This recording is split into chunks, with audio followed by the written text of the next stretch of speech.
The silence of the affluent neighborhood is shattered by the shrill wail of police sirens.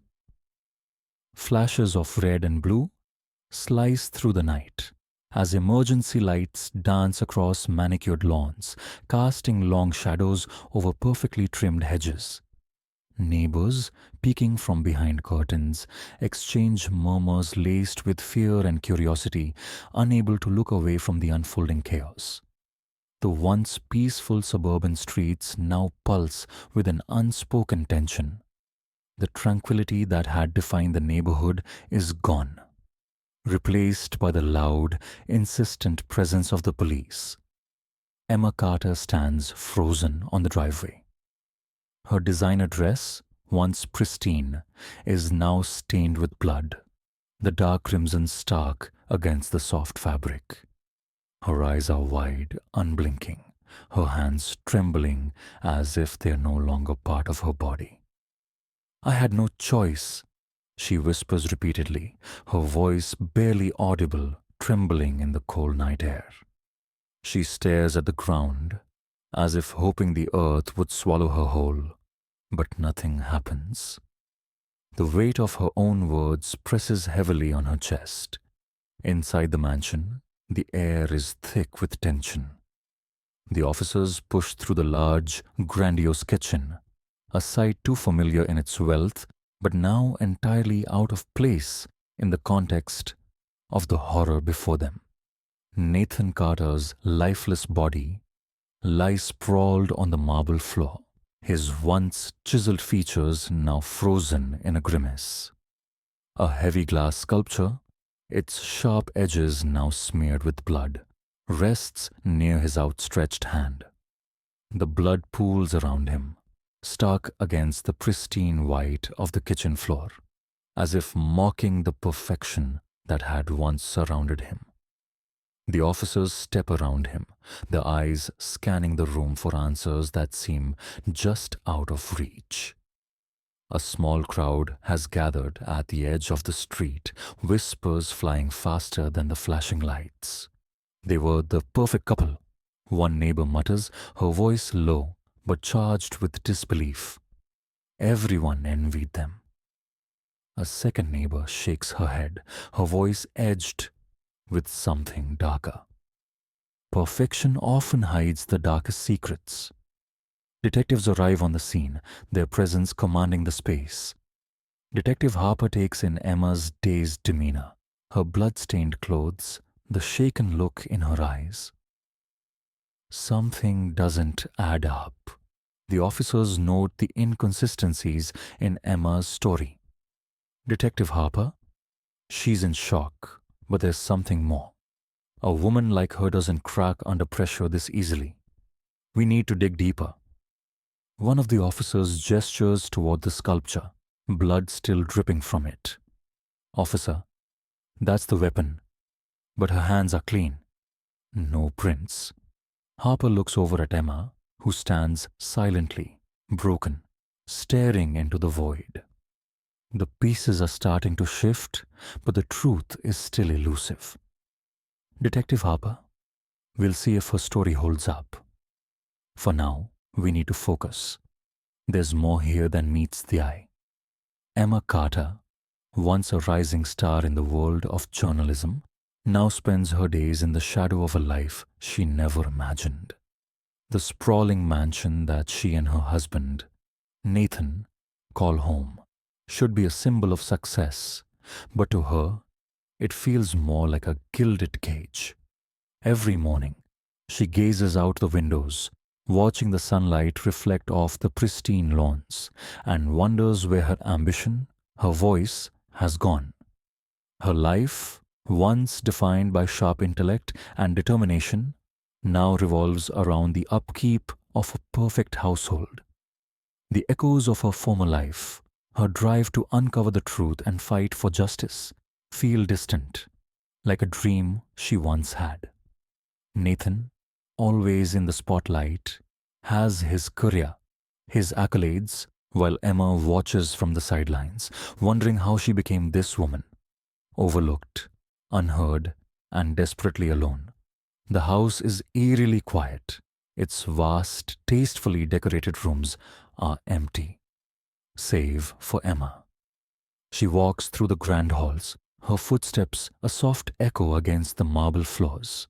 A cup of tea sits on the kitchen counter, untouched. The silence is suffocating, but it's all she knows. In the evenings, Nathan is often absent, working late at the hospital or socializing with colleagues. The loneliness gnaws at her, a constant companion. She sits on the couch, flipping through old magazines she once wrote for, her fingers tracing the words but not truly reading them. Flashbacks cut through the stillness. Her past interviews, the thrill of discovery, the satisfaction of seeing her name in print. Now, there's only the emptiness of these walls and the slow, crushing realization that she has become nothing more than Nathan's ornament. When the loneliness becomes unbearable, Emma retreats to her studio, a room tucked away in the back of the house. She has no audience, no approval. Here, she can be herself, if only for a few hours. The canvas becomes her outlet, the dark brushstrokes an expression of all the emotions she can't put into words. Her paintings are raw, filled with jagged lines and heavy shadows. They're chaotic, disjointed, a mirror of her own turmoil. Each stroke feels like a cry for help, a desperate attempt to make sense of the storm inside her. Her art is a quiet rebellion, a way to assert her own existence in a life that seems to deny her any voice. Nathan Carter is a man who knows how to command a room. A renowned surgeon, he exudes confidence, charm, and charisma. He's the one everyone admires, the one with the answers. His colleagues at the hospital look up to him, and their friends see him as the perfect husband. To the outside world, Nathan is everything Emma once dreamed of being: successful, admired, respected. But behind the polished smile and the steady hands that save lives, there's something darker. Nathan knows how to manipulate, to control, to make Emma feel small. He doesn't need to raise his voice to undermine her. It's the subtle remarks, the gaslighting, the way he twists her words until she doubts herself. He knows exactly how to make her feel like she's nothing more than an accessory in his life, a role she never agreed to play. The Carter's public image is one of perfection. At every gala, every dinner party, they are the epitome of success, the power couple everyone admires.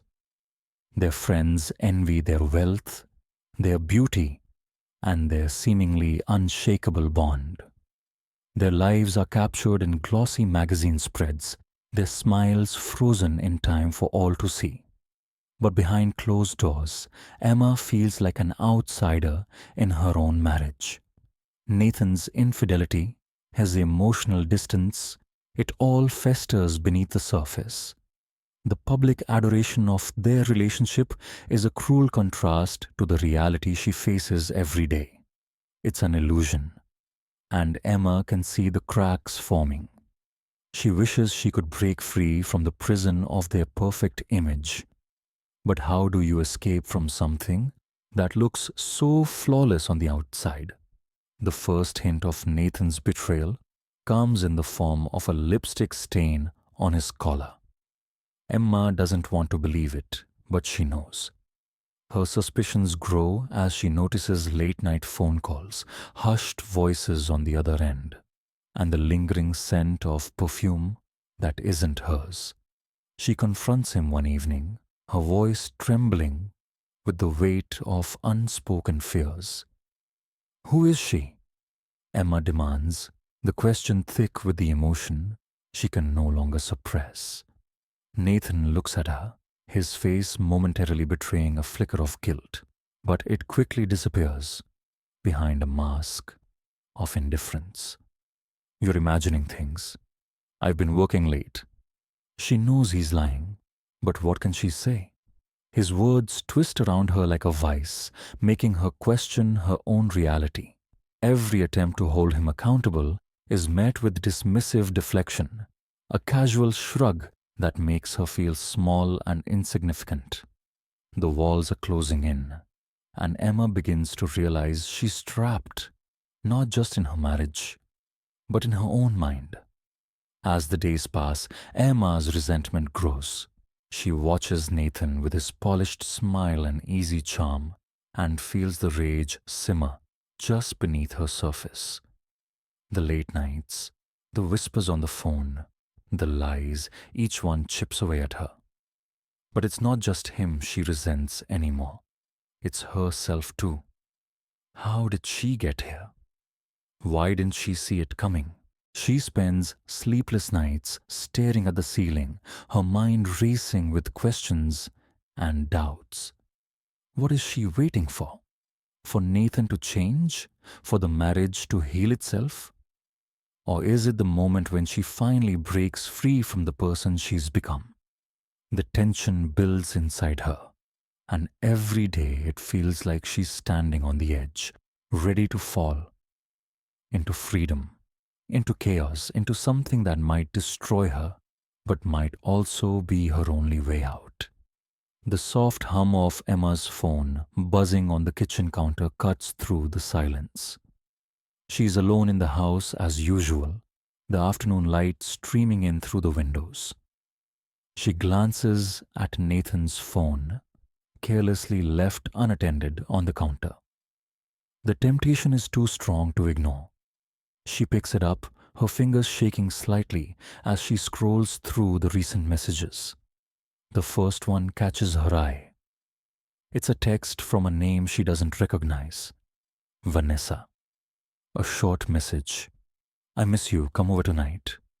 We need to finish what we started. Emma's heart skips a beat. She feels a wave of nausea hit her, her breath shallow. Her mind races, but before she can digest it, Nathan's voice cuts through the tension, cold and accusing. You've been snooping again, haven't you? She looks up, startled, as Nathan stands in the doorway. Arms crossed, a smirk playing on his lips. I saw the message, she whispers, her voice cracking. Who is she? Nathan laughs, a sound devoid of warmth. You're paranoid, Emma. It's nothing. No, it's not nothing, Nathan. Who is she? Her voice rises with the weight of the question. He steps closer, his gaze icy. You're imagining things. Stop this nonsense before it ruins you. Determined to find answers, Emma spends the next few days in a haze of quiet obsession. Late at night, when Nathan's in bed, she's hunched over his phone, rifling through emails, call logs, anything that might give her a hint of the truth. She discovers more texts, more evidence, a long thread of messages between Nathan and Vanessa, a nurse at his hospital, peppered with intimate words and late-night meetups. The dates stretch back months, even years. Emma's breath hitches as she scrolls, feeling the weight of each message like a punch to her gut. One message stands out. I can't wait to see you tonight. I miss you more than you know. Emma's stomach turns. Her mind can barely process the betrayal, but the confirmation stings like acid in her veins. Nathan had been living a double life, and Emma had been none the wiser. She slams the phone down on the table, her hands trembling as she struggles to breathe. Desperate for someone to talk to, Emma reaches out to Mark. She hasn't spoken to him in years, not since their brief but passionate affair back in her younger days. He had been an artist, struggling to make ends meet, and their relationship had burned bright before fizzling out. But now, she needs comfort. The messages start innocently enough, catching up on old times. Slowly, though, they become more intimate. They reminisce about the past, about the chemistry they once shared. Emma can feel the spark rekindling, the warmth of Mark's words drawing her in. Do you ever think about what we had? Mark asks, his words lingering on the screen like an invitation. Emma hesitates before typing back. Sometimes. It was a different time. I was different. Mark's response is swift. You're still that woman, Emma. Don't forget that. The connection feels dangerous, but Emma can't help herself. She craves the validation, the reassurance that someone, anyone, still sees her, still wants her. But there's a conflict building within her, a war between the ache for comfort and the weight of her own morality. She's a married woman. She shouldn't be doing this. But every word from Mark draws her closer to crossing a line she knows she shouldn't. As Emma grows more distant, Nathan notices. He's no fool. He sees the subtle changes in her behavior, the way she pulls away when he enters a room, the distracted look in her eyes when she's on her phone. He grows increasingly controlling, his once charming demeanor morphing into something cold and calculating. Where are you going? Nathan asks one morning, blocking her exit from the kitchen. You've been acting strange lately. Emma's heart races. She can feel his eyes following her every move. She feels suffocated by his gaze, as if he's watching her every breath, every step.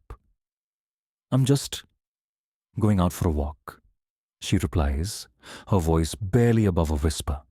His eyes narrow. I'll join you, he says, stepping closer. No, I need some space, she snaps, stepping back. But Nathan doesn't relent. He watches her like a hawk, his presence an ever-growing weight pressing down on her shoulders. He monitors her phone, checks her movements, and interrogates her whenever she's alone. She feels like a prisoner in her own home, and the walls are closing in. One evening, as the tension between them reaches a breaking point, the confrontation erupts. Where the hell have you been? Nathan's voice is low but sharp, his tone cutting through the air like a blade. He stands in front of her, blocking her path to the door. I told you. I needed to clear my head, Emma responds, her voice trembling. She's trying to stay calm, but the anger building inside her makes it hard to breathe. Nathan steps closer, his face inches from hers. You think you can just leave whenever you feel like it? You think you can get away with this? I know what you're doing, Emma. What are you talking about? She says, her voice rising with frustration. He shoves her back, the force making her stumble. I see the way you look at him. You're trying to get back at me, aren't you? You think I don't know what's been going on with you and Mark? Emma gasps, her heart pounding in her chest. What are you going to do, Nathan? Threaten me? Is that what you've been reduced to? His eyes darken. I will destroy you, Emma. I will ruin you. No one will believe you when I'm done with you. You're nothing without me. Emma's knees weaken, but she refuses to break. You've already destroyed me. The argument haunts Emma, the words echoing in her mind. She feels trapped, suffocated, as if she's drowning in a sea of lies and manipulation. Her mental state begins to unravel, and the once ordered chaos in her paintings becomes a mirror of her mind. Violent, dark, and out of control. She can't sleep. She can't eat. Her body is a vessel of exhaustion, and her mind is consumed with spiraling thoughts. Neighbors start to notice. Her friends start to pull away. No one knows what's really happening behind the walls of the Carter household. Emma becomes a ghost of herself, drifting from room to room, lost in the suffocating grip of despair. One afternoon, she stands in front of her canvas, the paintbrush shaking in her hand. Her once precise brushstrokes now explode across the canvas, dark and chaotic. The lines blur. The shapes twist, and the violence of her inner world bleeds into her art. She's slipping, and she knows it. Emma and Nathan are on the verge of breaking. Everything is on the edge, ready to shatter. The lies, the betrayal, the simmering hatred between them have reached a boiling point. Nathan's presence in her life has become a force she can no longer resist. But it's also a force she can't escape. The tension in their house is unbearable, and Emma knows something will snap. She just doesn't know when or how. All she knows is that it will. The stage is set, and the tragic conclusion to their story is inevitable. Neither of them will leave unscathed. The question is, who will survive the storm they've both created? The tension in the air is palpable. The sleek modern living room feels suffocating, as if the walls themselves are closing in. Nathan stands across from Emma, his face a mask of barely contained fury. His eyes are narrow, calculating, as if he's been waiting for this moment for years. "You think I don't know what's going on, Emma?" Nathan's voice is low, menacing. His gaze flicks toward her phone, where he's clearly seen the messages from Mark. "I've known about your little affair for weeks." Emma's heart races, her blood running cold. The words hit her like a slap, but she doesn't flinch. She stands tall, her voice steady, though her hands tremble at her sides. "It's not what you think," she starts, her voice barely a whisper. "Oh, I think I know exactly what's been going on." Nathan interrupts, stepping closer. "You've been meeting him, haven't you? You think you can just betray me like this?" Emma's simmering anger boils over. She takes a deep breath, eyes flashing with the fury that's been building for months. "I know about Vanessa," she snaps. "I know you've been seeing her behind my back." "For how long, Nathan? A year?" Two question mark. Nathan's face hardens, his jaw clenching. He looks like a man cornered, trapped by his own lies. "You have no idea what you're talking about." "Oh, I do." Emma shoots back. "You've been lying to me for so long, pretending everything was fine while you've been sleeping with her. But you think you can accuse me of infidelity?" "I know the truth, Nathan." Her voice cracks with the weight of it. A tense silence falls between them, the truth hanging in the air like a heavy fog. Neither of them speaks as the realization of their mutual betrayals sinks in. The room seems to shrink as Nathan's rage erupts. His face flushes red, and his voice rises in fury. "You think you have the right to talk to me like that? I've built this life, Emma. I've provided for you for everything you've ever wanted, and this is how you repay me?" Nathan's tone is dripping with venom.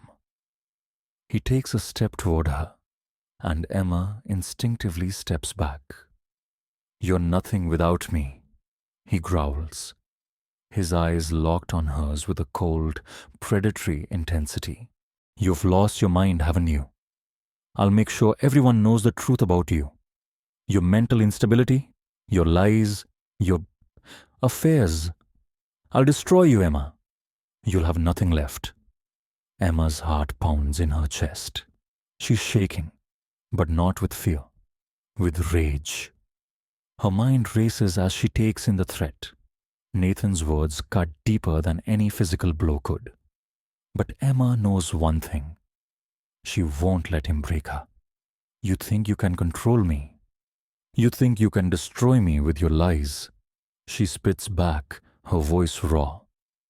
"I'm done being afraid of you." Nathan steps forward again, his presence dominating the room. "You should be afraid of me. I'm the one who holds the power here. Don't you forget it, Emma. You think you'll walk away from this? I'll make sure you regret ever thinking you could." As Nathan advances, Emma feels a flood of panic crash over her. She's trapped, and he knows it. His hand reaches out to grab her arm, and something inside her snaps. The years of manipulation, the infidelity, the cruelty, it all culminates in a single moment. In a blur of motion, Emma spots the heavy glass sculpture on the side table. Her mind barely processes the impulse, but her body reacts. She grabs the sculpture, the cool glass smooth in her grip. Nathan's eyes widen as he steps toward her. But before he can grab her, Emma raises the sculpture and swings it down with all her strength. The glass shatters against Nathan's skull with a sickening crunch. He stumbles backward, blood pouring from the wound, his hands reaching for his head as he crumples to the floor. Emma stands frozen, the reality of what she's done slowly sinking in. The sculpture, now broken in her hands, feels too heavy, too foreign. The horror washes over her in waves. Nathan is motionless. The silence that follows is deafening. Emma's breath is ragged as she stares down at Nathan's lifeless body. The blood stains the carpet, a stark contrast to the pristine, polished elegance of their home. Her pulse races, her hands trembling as the enormity of the situation hits her. She can't breathe. Her head spins, her thoughts racing in a blur. Did she really just kill him?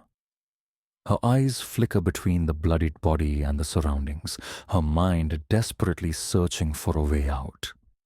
Her breath catches in her throat as she imagines the consequences. What will the police do? Will they believe her? Will they see it as self-defense? Or will she be condemned for what she's done? I didn't mean to.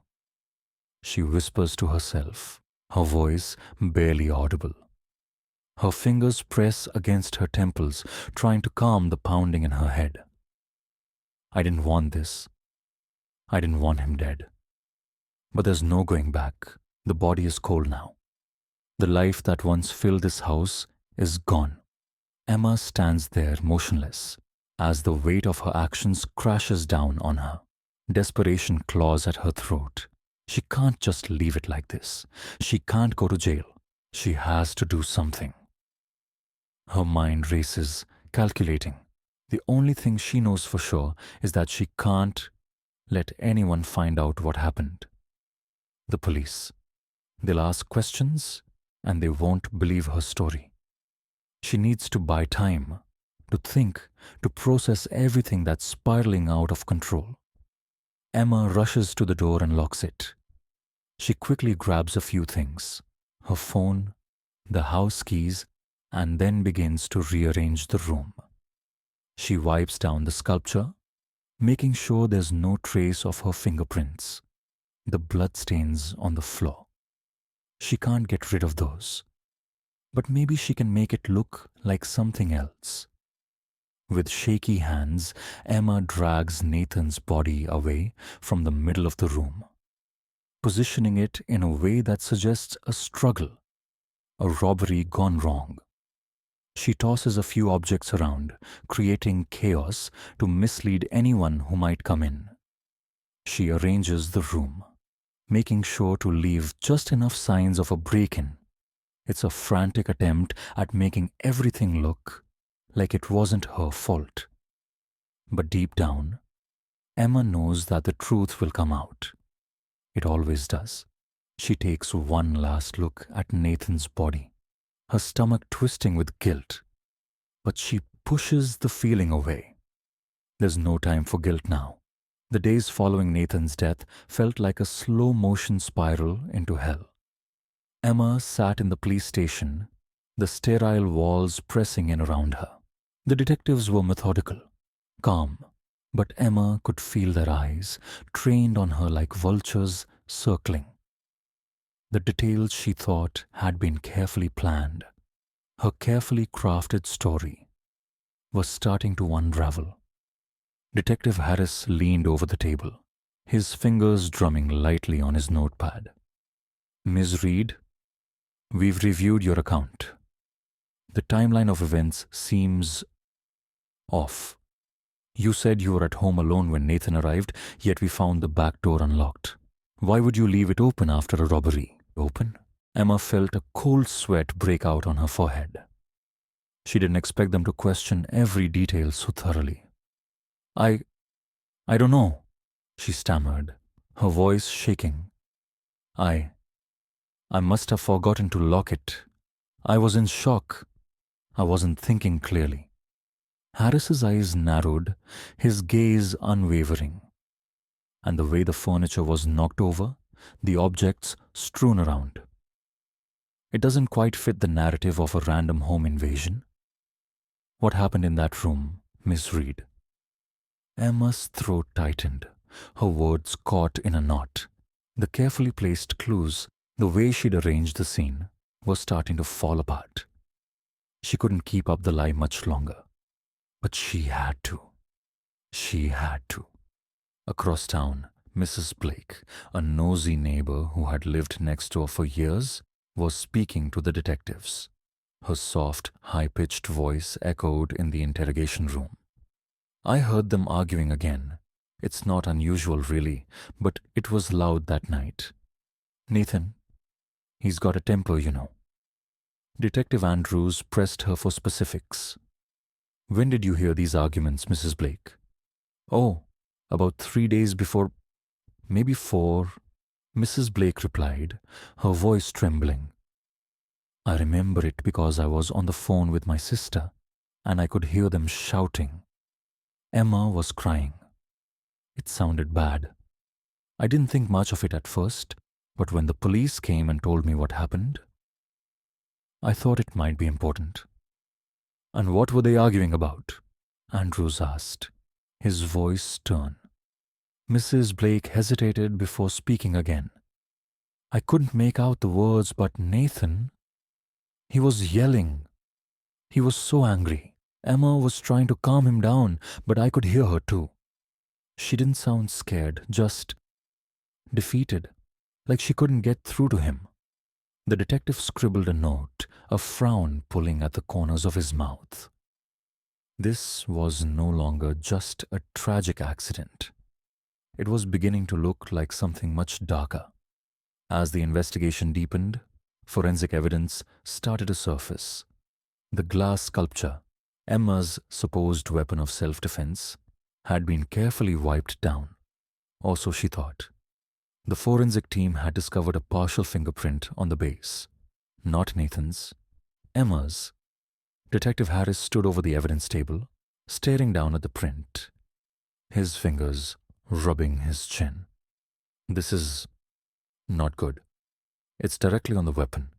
This complicates her story. He turned to his partner. She staged the crime scene. This wasn't a random break-in. This was something more personal. The reality of the situation hit them both. Emma had been caught in a lie. And now the truth was starting to surface, piece by piece. The knock on Emma's door came early in the morning. She wasn't prepared for it, but she knew. Deep down, she had known it was only a matter of time. When the officers came in, Emma's face drained of color. They read her the charges: first-degree murder, forensics linking her to the crime scene, and her world crumbled.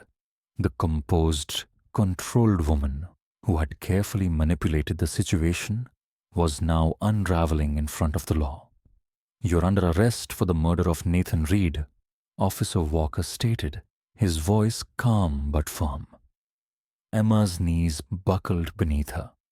The weight of the words crushed her, and for the first time, she felt fear in its purest form. She tried to stand tall, but the reality was too overwhelming. Her composure shattered, and tears welled up in her eyes as the cuffs were placed around her wrists. Mark had always been there for Emma. Since the moment she had reached out to him, his words had been a balm to her fractured soul. He didn't know the truth about Nathan's death. He didn't know the extent of her actions. He was just trying to help, trying to offer her solace as her life began to fall apart. But when the media caught wind of their connection, everything changed. Reporters camped outside his apartment, snapping pictures and speculating about their relationship. The headlines screamed across every news outlet. Emma Reed's affair with former flame, Mark Dawson, a murderous love triangle. Mark sat in his cramped apartment, staring at his phone. The messages were flooding in. Most of them were from people he didn't know, all with the same message. Are you involved in this? He ran a hand through his hair, frustration mounting.